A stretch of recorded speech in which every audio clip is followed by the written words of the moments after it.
सुबह उठ के प्लीज आप आधा घंटा एक्सरसाइज जरूर करो। पुशअप्स, पुलअप्स, लड़कों के लिए बोल रहा हूँ, लड़कियों के लिए आप थोड़ा चल सकते हो, ठीक है। ऐसे कोई बाउंडेशन नहीं है, लड़कियां लड़कों से कम नहीं है, चाहे तो लड़कियां भी पुशअप पुलअप कर सकती है, बड़ी बात नहीं है। तो बात करेंगे ये कैसे पॉसिबल है कि एक इंसान पाई की 60,000 तक पॉइंट के बाद 60,000 वैल्यू तक याद रख लेता है नंबर्स को, कैसे पॉसिबल है? साइंटिफिकली प्रूवन है।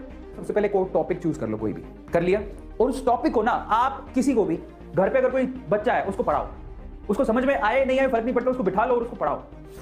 अब क्या कहता है, अब जब आप उसको पढ़ा रहे थे तो आप कहां कहां अटके वो देखो। भाई कोई चीज पढ़ा रहे होते हो तो आप देखो कि आप अटके कहां।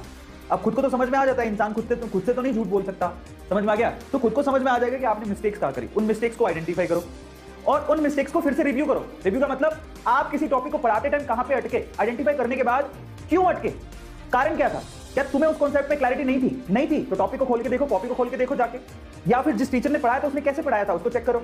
रिव्यू करने के बाद फिर से उस टॉपिक को उस बच्चे को पढ़ाओ, क्या सिराने को पढ़ाओ। समझ में आ गया? जिस वक्त आप खुद सेटिस्फाई हो जाओगे कि नहीं यार अब तो मैंने जो पढ़ाया बेसिकली वो प्रॉपरली उसे भी समझ में आ गया होगा, क्योंकि मैं इस चीज को समझ पा रहा हूं, तो समझ लेना वो टॉपिक आपको अच्छे से याद हो जाएगा। और मैं अपनी टाइम में क्या करता था कि किसी बच्चे को नहीं पढ़ाता था। इनफैक्ट मैं क्या करता था कि सामने पिलो पड़ा, पिलो को ही रख लिया, हाँ भाई पढ़, उसको तो पीछे चांटा भी मारोगे तब भी चलेगा, उसको कौन सा लग नहीं है। तो हाँ पिलो वो नहीं होता सिराना, उसको रख लिया, हाँ देखो ऐसे से होता है। मैं करता था, मैं बहुत करता था।